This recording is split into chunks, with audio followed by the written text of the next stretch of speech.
All right, welcome back to another reading of the story. I just want to let you know that we have permission from HarperCollins Christian Publishing to go ahead and read this. So today we are in chapter 20, The Queen of Beauty and Courage. This is what happened during the time of Xerxes. The Xerxes who ruled over 127 provinces stretching from India to Kush.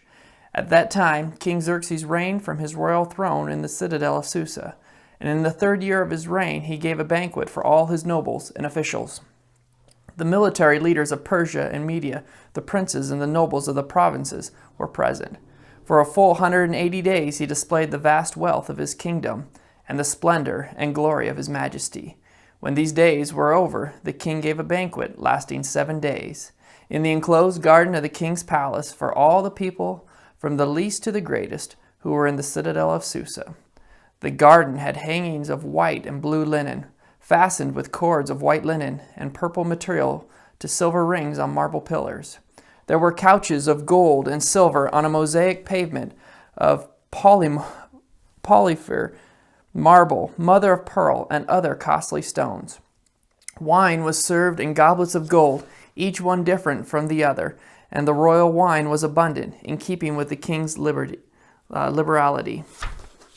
By the king's command, each guest was allowed to drink with no restrictions, for the king instructed all the wine stewards to serve each man what he wished. Queen Vashti also gave a banquet for the women in the royal palace of King Xerxes.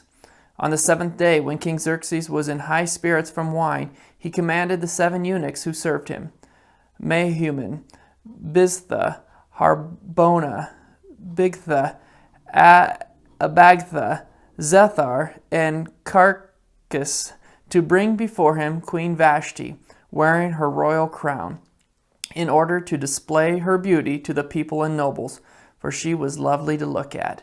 But when the attendants delivered the king's command, Queen Vashti refused to come. Then the king became furious and burned with anger. Since it was customary for the king to consult experts in matters of law and justice, he spoke with the wise men who understood the times and were closest to the king: Karshina, Shethar, Admatha, Tarshish, Meres, Marsena, and Memucan, the 7 nobles of Persia and Media, who had special access to the king and were highest in the kingdom. According to law, what must be done to Queen Vashti? He asked. She has not obeyed the command of King Xerxes that the eunuchs have taken to her. Then Memucan replied in the presence of the king and the nobles, Queen Vashti has done wrong, not only against the king, but also against all the nobles and the peoples of all the provinces of King Xerxes. For the queen's conduct will become known to all women, and so they will despise their husbands and say, King Xerxes commanded Queen Vashti to be brought before him, but she would not come. This very day, the Persian and Median women of the nobility who have heard about the queen's conduct will respond to all the king's nobles in the same way. There will be no end of disrespect and discord. Therefore, if it pleases the king, let him issue a royal decree, and let it be written in the laws of Persia and Media, which cannot be repealed. Then Vashti is never again to enter the presence of King Xerxes. Also let the king give her royal position to someone else who is better than she. And when the king's edict is proclaimed throughout all his vast realm, all the women will respect their husbands from the least to the greatest. The king and his nobles were pleased with this advice, so the king did as Memucan promised. Then he dispatches to all parts of the kingdom, to each province in its own script, and to each people in their own language, proclaiming that every man should be ruler over his household, using his native tongue. Later, when King Xerxes' fury had subsided, he remembered Vashti and what she had done and what he had decreed about her. Then the king's personal attendants proposed, let a search be made for beautiful young virgins for the king. Let the king appoint commissioners in every province of his realm to bring all these beautiful young women into the harem at the citadel of Susa. Let them be charged under the care of Haggai, the king's eunuch, who is in charge of the women. And let beauty treatments be given to them. Then let the young women who pleases the king be queen instead of Vashti. This advice appealed to the king, and he followed it. Vashti paid the price for her stand against the king. Although she was the rightful queen, she was disposed at the whim of her husband. Such was the precarious state of women and men in the royal court. Women outside the court were also subject to the king's plans. His decree that girls from the kingdom be brought into his harem was irrefutable. The girls and their families had no say in the matter. If the king summoned them, the family had no choice but to surrender their daughter to the king. Now there was in the citadel of Susa a Jew of the tribe of Benjamin named Mordecai, son of Jair, the son of Shimei, the son of Kish, who had been carried into exile from Jerusalem by Nebuchadnezzar, king of Babylon. Among those taken captive was Jehoiakim, king of Judah. Mordecai had a cousin named Hadassah, whom he had brought up because she had neither father nor mother. This young woman, who was also known as Esther, had a lovely figure and was beautiful. Mordecai had taken her as his own daughter when her father and mother died. When the king's order and edict had been proclaimed, many young women were brought to the citadel of Susa and put under the care of Hegai. Esther also was taken to the king's palace and entrusted to Hegai, who had charge of the harem. She pleased him and won his favor. Immediately he provided her with her beauty treatments and special food. He assigned to her 7 female attendants selected from the king's palace and moved her and her attendants to the best place in the harem. Esther had not revealed her nationality and family background because Mordecai had forbidden her to do so. Every day he walked back and forth near the courtyard of the harem to find out how Esther was and what was happening to her. Before a young woman's turn came to go in with King Xerxes, she had to complete 12 months of beauty treatments prescribed for the women, 6 months with oil of myrrh, and 6 with perfumes and cosmetics, and this is how she would go to the king. Anything she wanted was given her to take with her from the harem to the king's palace. In the evening she would go there, and in the morning return to another part of the harem, to the care of Shashgaz, the king's eunuch who was in charge of the concubines. She would not return to the king unless he was pleased with her and summoned her by name. When the turn came from Esther, the young woman Mordecai had adopted, the daughter of his uncle Abihail, to go to the king, she asked for nothing other than what Hegai, the king's eunuch, who was in charge of the harem, suggested, and Esther won the favor of everyone who saw her. She was taken to King Xerxes in the royal residence of the 10th month, the month of Tebeth, in the 7th year of his reign. Now the king was attracted to Esther more than any of the other women, and she won his favor and approval more than any of the other virgins. So he set a royal crown on her head and made her queen instead of Vashti. And the king gave a great banquet, Esther's banquet, for all his nobles and officials. He proclaimed a holiday throughout the provinces and distributed gifts with royal liberality. When the virgins were assembled a second time, Mordecai was sitting at the king's gate. But Esther had kept secret her family background and nationality, just as Mordecai had told her to do, for she continued to follow Mordecai's instructions as she had done when he was bringing her up. During the time Mordecai was sitting at the king's gate, Bigthana and Teresh, 2 of the king's officers who guarded the doorway, became angry and conspired to assassinate King Xerxes. But Mordecai found out about the plot and told Queen Esther, who in turn reported it to the king, giving credit to Mordecai. And when the report was investigated and found to be true, the 2 officials were impaled on poles. All this was recorded in the book of the annals in the presence of the king. Haman, a noble from the king's court, was not aware of Esther's background and Mordecai's loyalty to the king, or he may not have plotted so openly against the Jews. However, Jewish tradition considers him to have been a descendant of the Amalekite king Agag, an enemy of Israel during Saul's reign. The Amalekites were ancient enemies of the Jews, so perhaps his confrontation with Mordecai and resulting decree against the Jews was inevitable. Now after these events, King Xerxes honored Haman, king of Hammedatha the Agagite, elevating him and giving him a seat of honor higher than that of all the other nobles. All of the royal officials of the king's gate knelt down and paid honor to Haman, for the king had commanded this concerning him. But Mordecai would not kneel down or pay him honor. Then the royal officials at the king's gate asked Mordecai, "Why do you disobey the king's command?" Day after day they spoke to him, but he refused to comply.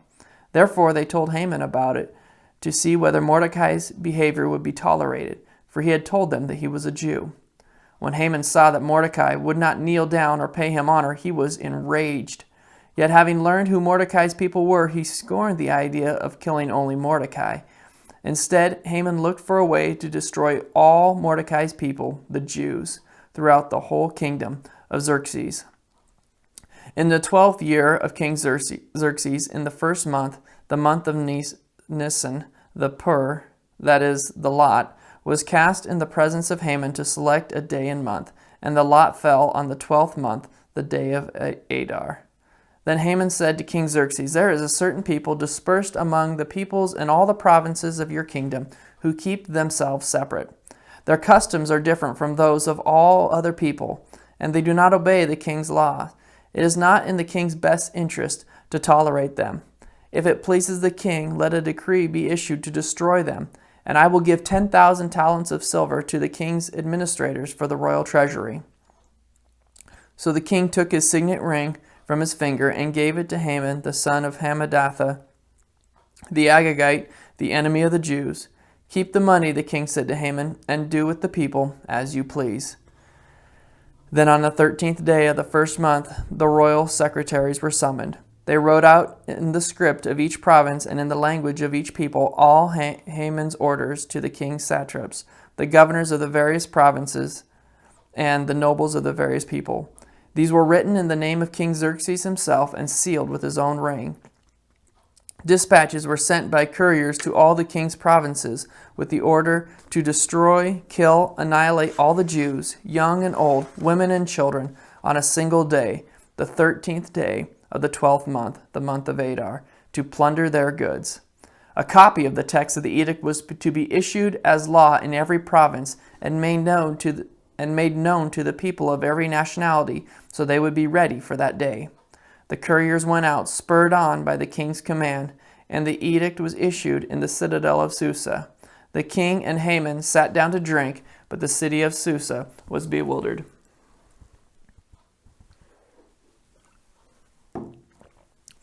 When Mordecai learned of all that had been done, he tore his clothes, put on sackcloth and ashes, and went out into the city, wailing and loudly and bitterly. But he went only as far as the king's gate, because no one clothed in sackcloth was allowed to enter it. In every province in which the edict and order of the king came, there was great mourning among the Jews, with fasting, weeping, and wailing. Many lay in sackcloth and ashes. When Esther's eunuchs and female attendants came and told her about Mordecai, she was in great distress. She sent clothes for him to put on instead of his sackcloth, but he would not accept them. Then Esther summoned Hathach, one of the king's eunuchs assigned to attend her, and ordered him to find out what was troubling Mordecai and why. So Hathach went out to Mordecai in the open square of the city in front of the king's gate. Mordecai told him everything that had happened to him, including the exact amount of money Haman had promised to pay into the royal treasury for the destruction of the Jews. He also gave him a copy of the text of the edict for their annihilation, which had been published in Susa, to show to Esther and explain it to her. And he told him to instruct her to go into the king's presence and beg for mercy and plead with him for her people. Hathach went back and reported to Esther what Mordecai had said. Then she instructed him to say to Mordecai, "All the king's officials and the people of the royal provinces know that for any man or woman who approaches the king in the inner court without being summoned, the king has but one law, that they be put to death, unless the king extends the gold scepter to them and spares their lives. But 30 days have passed since I was called to go to the king." When Esther's words were reported to Mordecai, he sent back this answer: Do not think, because you are in the king's house, you alone of all the Jews will escape. For if you remain silent at this time, relief and deliverance for the Jews will arise from another place, but you and your father's family will perish. And who knows that you have come to your royal position for such a time as this?" Then Esther sent this reply to Mordecai: "Go, gather together all the Jews who are in Susa, and fast for me. Do not eat or drink for 3 days, night or day. I and my attendants will fast as you do. When this is done, I will go to the king, even though it's against the law, and if I perish, I perish." So Mordecai went away and carried out all of Esther's instructions. Queen Vashti had earlier risked her life by refusing to appear before the king when summoned. As a result, she lost her standing as queen. Now Esther risks her life by appearing before the same king uninvited. On the 3rd day, Esther put on her royal robes and stood in the inner court of the palace, in front of the king's hall. The king was sitting on his throne in the hall facing the entrance. When he saw Queen Esther standing in the court, he was pleased with her, and held out to her the gold scepter that was in his hand. So Esther approached and touched the tip of the scepter. Then the king asked, "What is it, Queen Esther? What is your request? Even up to half the kingdom, it will be given to you." If it pleases the king, replied Esther, "let the king together with Haman come today to a banquet I have prepared for him." "Well, bring Haman at once," the king said, "so that we may do what Esther asks." So the king and Haman went to the banquet Esther had prepared. As they were drinking wine, the king again asked Esther, "Now what is your petition? It will be given to you. And what is your request? Even up to half the kingdom, it will be granted." Esther replied, "My petition and my request is this. If the king regards me with favor, and if it pleases the king to grant my petition and fulfill my request, let the king and Haman come tomorrow to the banquet I will prepare for them. Then I will answer the king's question." Haman went out that day, happy and in high spirits. But when he saw Mordecai at the king's gate and observed that he neither rose nor showed fear in his presence, he was filled with rage against Mordecai. Nevertheless, Haman restrained himself and went home.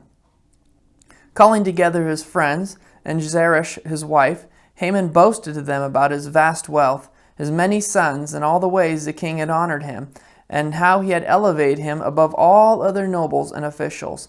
"And that's not all," Haman added. "I'm the only person Queen Esther invited to accompany the king to the banquet she gave. She has invited me along with the king tomorrow.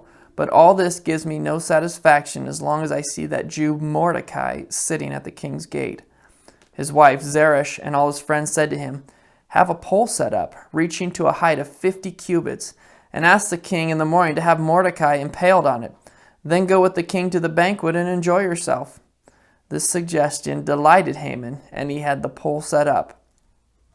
That night the king could not sleep, so he ordered the book of the Chronicles, the record of his reign, to be brought in and read to him. It was found recorded there that Mordecai had exposed Bigthana and Teresh, 2 of the king's officials who guarded the doorway and conspired to assassinate King Xerxes. "What honor and recognition has Mordecai received for this?" the king asked. "Nothing has been done for him," the attendants answered. The king said, "Who is in the court?" Now Haman had just entered the outer court of the palace to speak to the king about impaling Mordecai on the pole he had set up for him. His attendants answered, "Haman is standing in the court." "Bring him in," the king ordered. When Haman entered, the king asked him, "What should be done for the man the king delights to honor?" Now Haman thought to himself, "Who is there that the king would rather honor than me?" So he answered the king, "For the man the king delights to honor, have them bring a royal robe the king has worn, and a horse the king has ridden, one with a royal crest placed on its head. Then let the robe and horse be entrusted to one of the king's most noble princes. Let them robe the man the king delights to honor, and lead him on the horse through the city streets, proclaiming before him, 'This is what is done for the man the king delights to honor.'"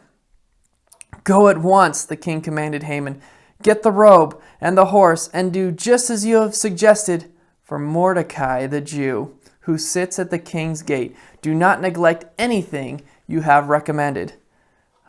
So Haman got the robe and the horse, and he robed Mordecai and led him on horseback throughout the city, proclaiming before him, "This is what is done for the man who the king delights to honor." Afterward, Mordecai returned to the king's gate, but Haman rushed home with his head covered in grief and told Zeresh his wife and all his friends everything that had happened to him. His advisers and his wife Zeresh said to him, "Since Mordecai, before whom your downfall has started, is of Jewish origin, you cannot stand against him. You will surely come to ruin." While they were still talking with him, the king's eunuchs arrived and hurried Haman away to the banquet Esther had prepared. So the king and Haman went to Queen Esther's banquet, and as they were drinking wine on the second day, the king again asked, "Queen Esther, what is your petition? It will be given you. What is your request? Even up to half the kingdom, it will be granted." Then Queen Esther answered, "If I have found favor with you, your majesty, and if it pleases you, grant me my life, for this is my petition, and spare my people. This is my request, for I and my people have been sold to be destroyed, killed, and annihilated. If we had merely been sold as male and female slaves, I would have kept quiet, because no such distress would justify disturbing the king." King Xerxes asked Queen Esther, "Who is he? Where is he, the man who has dared to do such a thing?" Esther said, "An adversary and enemy, this vile Haman." Then Haman was terrified before the king and queen. The king got up in a rage, left his wine, and went out into the palace garden. But Haman, realizing that the king had already decided his fate, stayed behind to beg Queen Esther for his life. Just as the king returned from the palace garden to the banquet hall, Haman was falling on the couch where Esther was reclining. The king exclaimed, "Will he even molest the queen while she is with me in the house?" As soon as the word left the king's mouth, they covered Haman's face. Then Harbona, one of the king's eunuchs, attended the king, said, a pole reaching the height of 50 cubits stands by Haman's house. He had it set up for Mordecai, who spoke up to help the king. The king said, "Impale him on it." So they impaled Haman on the pole he had set up for Mordecai. Then the king's fury subsided. That same day, King Xerxes gave Queen Esther the estate of Haman, the enemy of the Jews. And Mordecai came into the presence of the king, for Esther had told him how was related to her. The king took off his signet ring, which he had reclaimed from Haman, and presented it to Mordecai. And Esther appointed him over Haman's estate. Esther and Mordecai are secure, but the irrevocable decree is still a threat to the rest of the Jews. Haman's overthrow and Mordecai's elevation could not give Esther comfort so long as Haman's decree against the Jews remained in force. Esther again pleaded with the king, falling at his feet and weeping. She begged him to put an end to the evil plan of Haman the Agagite, which he had devised against the Jews. Then the king extended the gold scepter to Esther, and she arose and stood before him. "If it pleases the king," she said, "and if he regards me with favor and thinks it is the right thing to do, and if he is pleased with me, let an order be written overruling the dispatches that Haman, son of Hammedatha the Agagite, devised and wrote to destroy the Jews in all the king's provinces. For how can I bear to see disaster fall on my people? How can I bear to see the destruction of my family?" King Xerxes replied to Queen Esther and to Mordecai the Jew, "Because Haman attacked the Jews, I have given his estate to Esther, and because they have impaled him on the pole he set up. Now write another decree in the king's name in behalf of the Jews, as seems best to you, and seal it with the king's signet ring. For no document written in the king's name and sealed with his ring can be revoked." At once the royal secretaries were summoned. On the 23rd day of the 3rd month, in the month of Sivan, they wrote out all Mordecai's orders to the Jews and to the satraps, governors, and nobles of the 127 provinces stretching from India to Cush. These orders were written in the script of each province and in the language of each people, and also to the Jews in their own script and language. Mordecai wrote in the name of King Xerxes, sealed the dispatches with the king's signet ring, and sent them by mounted couriers, who rode fast horses, especially bred for the king. The king's edict granted the Jews in every city the right to assemble and to protect themselves.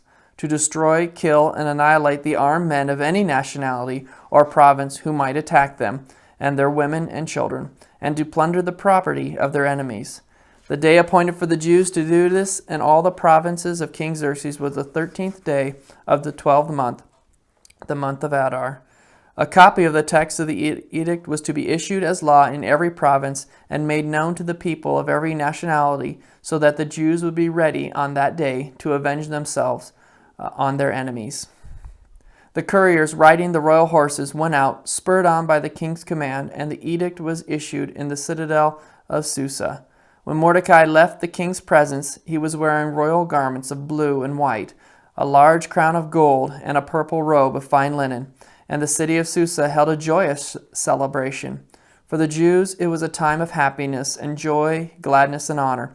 In every province and in every city in which the edict of the king came, there was joy and gladness among the Jews, with feasting and celebrating. And many people of other nationalities became Jews, because fear of the Jews had seized them. On the 13th day of the 12th month, the month of Adar, the edict commanded by the king was to be carried out. On this day, the enemy of the Jews had hoped to overpower them, but now the tables were turned, and the Jews got the upper hand over those who hated them. The Jews assembled in their cities and all the provinces of King Xerxes to attack those determined to destroy them. No one could stand against them, because the people of all other nationalities were afraid of them. And all the nobles of the provinces and satraps and the governors of the king's administrators helped the Jews, because fear of Mordecai had seized them. Mordecai was prominent in the palace. His reputation spread throughout the provinces, and he became more and more powerful. The Jews struck down all their enemies with the sword, killing and destroying them, and they did what they pleased to those who hated them. In the citadel of Susa, the Jews killed and destroyed 500 men. They also killed Parshandatha, Dalphon, Aspatha, Poratha, Adalia, Aradatha, Parmashta, Arise, Aradai, and Verzatha, the 10 sons of Haman, son of Hamadatha, the enemy of the Jews, but they did not lay their hands on the plunder. The number of those killed in the citadel of Susa was reported to the king that same day. The king said to Queen Esther, "The Jews have killed and destroyed 500 men and the 10 sons of Haman in the city of Susa. What have they done in the rest of the king's provinces? Now what is your petition? It will be given to you. What is your request? It will also be granted." "If it pleases the king," Esther answered, "give the Jews in Susa permission to carry out this day's edict tomorrow also, and let Haman's 10 sons be impaled on poles." So the king commanded that this be done.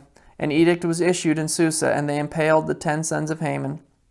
The Jews in Susa came together on the 14th day of the month of Adar, and they put to death in Susa 300 men, but they did not lay their hands on the plunder. Meanwhile, the remainder of the Jews who were in the king's provinces also assembled to protect themselves, to get relief from their enemies. They killed 75,000 of them, but did not lay their hands on the plunder. This happened on the 13th day of the month of Adar, and on the 14th they rested and made it a day of feasting and joy. This story of Esther and Mordecai is also the story of beginnings of one of the annual Jewish festivals, the Festival of Purim. The story also keeps the memory alive of the great deliverance of the Jewish people during the reign of Xerxes. Mordecai recorded these events, and he sent letters to all the Jews throughout the provinces of King Xerxes, near and far, to have them celebrate annually the 14th and 15th days of the month of Adar as the time when the Jews got relief from their enemies, and as the month when their sorrow was turned into joy, and their mourning into a day of celebration. He wrote them to observe the days as days of feasting and joy, and giving presents of food to one another and gifts to the poor. So the Jews agreed to continue the celebration they had begun, doing what Mordecai had written to them. For Haman, son of Hamadatha the Agagite, the enemy of all the Jews, had plotted against the Jews to destroy them, and had cast the pur, that is the lot, for their ruin and destruction.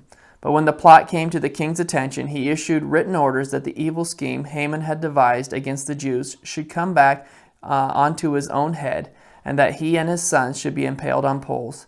Therefore these days were called Purim, from the word pur, because of everything written in this letter. And because of what they had seen and what had happened to them, the Jews took it on themselves to establish the custom that they and their descendants and all who joined them should without fail observe these 2 days every year in the way prescribed and at the time appointed. These days should be remembered and observed in every generation, by every family, in every province and in every city. And these days of Purim should never fail to be celebrated by the Jews, nor should the memory of these days die out among their descendants.